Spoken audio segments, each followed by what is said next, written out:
সখা মধুর পরশ নিদ্রা তুলে বিভোর যখন পেলাম সখা মধুর পরশ নিদ্রা তুলে বিভোর যখন মনেরই আগুন ভাগবতী গুণ বাংল যখন মধুর সখন মনেরই আগুন ভাগবতী গুণ বাংল যখন মধুর সখন ভালোবাসায় তুলতে আয় যতই কিছু বলতে পারো ভালোবাসায় তুলতে আয় যতই কিছু বলতে পারো নিচে সবই আশেকে বলি লই না জানে ইরাকে বস্তা শহরে নবীন প্রেমিকের ভারী নাম ইমাম গৌসুল রহমাতুল্লাহ আলাইহি বলেন সুবহানাল্লাহ। মনের মধ্যে বড় একটা কল্পনা বড় একটা আশা আকাঙ্ক্ষা, আমি নবীজির রওজা মুবারকের পাশে দাঁড়াইব, আমার নবীজিকে প্রাণ ভরে সালাম দিব। আরে আশিকের মনে সবাই সবচেয়ে বড় পাওয়া, আশিকের মনের মধ্যে সবাই সবচেয়ে বড় আশা, আশিকের মনে সেটাই সবচেয়ে বড় আকাঙ্ক্ষা, আমি নবীর রওজার পাশে দাঁড়াইব, আমার নবীজিকে আমি প্রাণ ভরে সালাম দিব। সুবহানাল্লাহ বলেন। ইমাম গৌসুল রহমাতুল্লাহ আলাইহি মনের মধ্যে সে আশা আকাঙ্ক্ষা, ইমাম ওই সুন্দর বর্ণনাটা কাসিদায়ে বুরদার মধ্যে সুন্দর করে সে আলোচনাটা এসেছেন। কবিতার কিছু কবিতা দেখলেন যে আমার নবীকে সালাম দিব, আর দাঁড়াইয়া দাঁড়াইয়া সেই কবিতার লাইন যদি আমার নবীকে শুনাইব, বলেন না সুবহানাল্লাহ। কত সুন্দর করে সেই লাইনগুলি দেখলেন না। وكيف يدرك في الدنيا حقيقته قوم نيام تفرقوا عنه بالهلم ومبلغ العلم أنه خير كلهم। এইভাবে কবিতার লাইনগুলি লেখলেন ইমাম গৌসুল রহমাতুল্লাহ আলাইহি। আমার নবীজি রওজা পাকের পাশে দাঁড়াইয়া দাঁড়াইয়া আমার নবীকে সালাম দেবে, এই কবিতার লাইনগুলি শোনাইবে, মনে বড় আশা, মনে বড় আকাঙ্ক্ষা। কিন্তু হঠাৎ করে উনি অসুস্থ হয়ে গেলেন, মদিনা শরীফ রওজা মুবারকের পাশে যাওয়া হলো না। কিন্তু মনে রাখো, মনে দাও ভাই করে বলে আইলে কি হইল, আমার নবীর পাশে কি আমার দাঁড়ানো হবে না, আমার নবীকে আমি সালাম দিতে পারবো না। যেই কবিতাগুলি দেখেছিলাম আমি কি আমার নবীর রওজা মুবারকের পাশে দাঁড়াইয়া আমার নবীকে শুনাইতে পারবো না? তার মনে তার কিতাবের বিশ্বাস হলো আমি আমার নবীর রওজা মুবারকের পাশে দাঁড়াইব, সালাম দিব, আমার সালাম আমার নবী শুনবে, কারণ আমার নবী হলো জিন্দা নবী। বলেন সুবহানাল্লাহ। জিন্দা নবী মানতে কেন কোনো অসুবিধা নাই, বর্তমানে যেই ঘটনা হোক না কেন তারা বিশ্বাস করে আমার নবী হায়াতুন নবী, আমার নবী জিন্দা নবী। ইমাম গৌসুল রহমাতুল্লাহ আলাইহি বিশ্বাস হলো আমি নবীর রওজা মুবারকের পাশে দাঁড়াইব, সালাম দিব, সালামের জবাব আসবে। সুবহানাল্লাহ। আমি নবীকে আমার সেই কবিতাগুলি শোনাইব, আর আমার নবীজি রওজা মুবারকের পাশে শুইয়া শুইয়া সেটা শুনবে। সুবহানাল্লাহ। আপনারা আমাদের আকীদা আছে না নাই? আমার নবী এখান থেকে সালাম দিয়ে আমার নবী শুনেনি, যে কোনো বাংলার প্রান্ত থেকে, যে কোনো জায়গা থেকে, যে কোনো রাষ্ট্র থেকে যদি আপনি আমার নবীকে সালাম দেন, আমার নবীকে শুনতে পায় কি পায় না? ক্ষমতা দিয়েছেন কেন? ক্ষমতা কে দিয়েছেন? বলেন না সুবহানাল্লাহ। গৌসুল রহমাতুল্লাহ আলাইহি অচল হয়ে গেলেন, অসুস্থ হয়ে গেলেন, আমার নবীর রওজা মুবারকের পাশে যাওয়া হলো না। তার মনের মধ্যে প্রেমের আগুন দাউ দাউ করে জ্বলে, কিন্তু সেই খবর তো মদিনাওয়ালার আসেনি।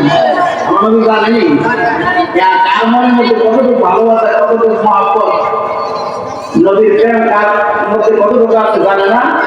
আরে আল্লাহ তো জানে, আর আল্লাহ তার প্রিয় হাবিবকে সব জানাই দিয়েছে, সেজন্য আমার নবী তো জানে নাই, এই আকীদার মধ্যে কোনো ভেজাল নাই। আমরা এটা বলি না যে আমার নবী নিজে নিজে জানে। আল্লাহ বলেছে খালেক, ঠিক কি বলে? আমার নবীকে আমার আল্লাহ সব কিছু জানাইছে। বলে সুবহানাল্লাহ। কিন্তু মনের মধ্যে আগুন দাও দাও করে চলে, মদিনা শরীফ যাওয়া হলো না। আমার নবীজি জানে আমার প্রেমিক ইরাকের বস্তা শহরে থেকে আমি নবীর প্রেম তার অন্তরে দাও দাও করে চলতেছে।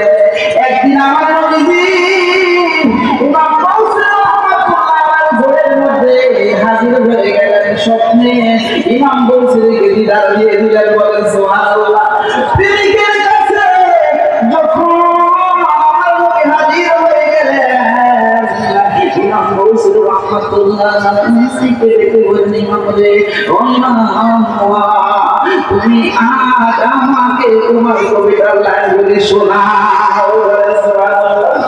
বাংলার তুমি কত সুন্দর করে বলেন, এক পৃথিবী গরিমায় সবাই দেখে মতার, এক পৃথিবী গরিমায় সবাই দেখে মতার, রূপের দিদি পুত্র সদারা অবিভাজ্য রূপের আধার, উচ্চ সবার প্রাকৃতিকে সারিয়ে গেলেন সব নবীদের নাগাল কেহ ভাই না কোথাও মাহাত্মতার অসীম গুলে।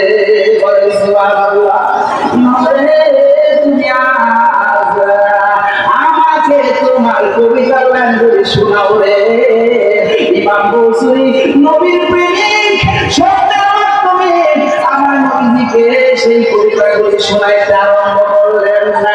এমন সময় আল্লাহর প্রিয় হাবিব আশিকের জবান থেকে সেই কবিতার লাইনগুলি শুনিয়া আমার নবীর নুরানি হাত মোবারক তার অসুস্থ শরীরের মধ্যে পড়াইয়া দিলেন। সুবহানাল্লাহ।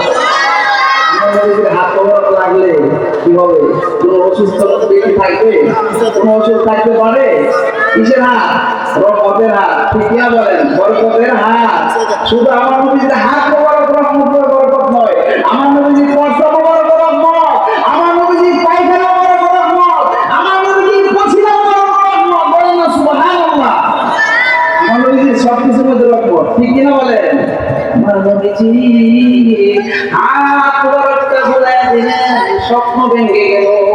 সকাল দেখলেন সম্পূর্ণ সুস্থ হয়ে গেছেন। কাছে বুদ্ধার মধ্যে সেই ঘটনাটা এসেছেন, সম্পূর্ণ সুস্থ হয়ে গেছেন। উনি আর কোনো অসুস্থ না, ওনার শরীরের মধ্যে কোনো রোগ বালাই নাই। বলেন সুবহানাল্লাহ। এমন সব যখন ভেঙে গেল, স্বপ্ন থেকে সজাগ হইয়া উনি আর আফসোস করেন না, আরে আমি কি স্বপ্ন দেখলাম, কি স্বপ্ন দেখলাম। আমি যদি স্বপ্নের মধ্যে আরো কিছুক্ষণ থাকতাম, আমার নবীকে আরো বেশি করে দেখতে পেতাম। বলেন সুবহানাল্লাহ। বলেন পেলাম সকাল মধুর পরশ, নিদ্রা তুলে বিভোর যখন পেলাম সকাল মধুর পরশ, নিদ্রা তুলে বিভোর যখন মনেরই আগুন ভাগল দ্বিগুণ, বাংল যখন ময়ূর সখন, মনেরই আগুন ভাগল দ্বিগুণ, বাংল যখন ময়ূর সখন।